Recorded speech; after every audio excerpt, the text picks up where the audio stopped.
El bruxismo. El bruxismo es el acto compulsivo de apretar o rechinar los dientes sin ningún interés funcional. El estrés y la ansiedad son a menudo las causas más frecuentes.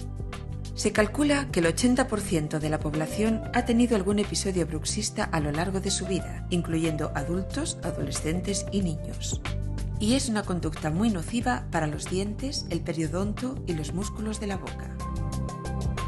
Existen dos tipos de movimientos bruxistas: el apretamiento y el rechinamiento, siendo este último el más dañino. La manifestación más común del bruxismo es el desgaste de los dientes. También podrá causar sensibilidad dental y fisuras, o incluso fracturas y desprendimientos de restauraciones. Además, puede producir la pérdida de anclaje de los dientes.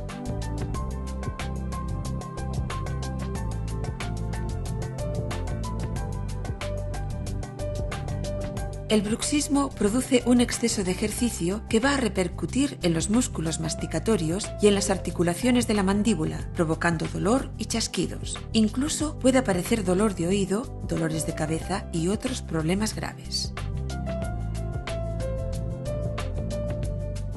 El bruxismo puede ser diurno o nocturno, siendo este último el más frecuente y que a menudo pasa desapercibido. Para evitar los efectos del bruxismo, su odontólogo le prescribirá una férula de descarga, también llamada férula oclusal o férula de relajación. La férula es un aparato generalmente de resina transparente que se interpone entre los dientes. La férula mejorará la posición de la mandíbula, evitará el desgaste y las fracturas dentales y relajará los músculos masticatorios. También protegerá a las carillas, coronas y puentes. Sin duda, la férula es el tratamiento dental más conveniente ante el bruxismo, ya que ofrece excelentes resultados a medio y largo plazo.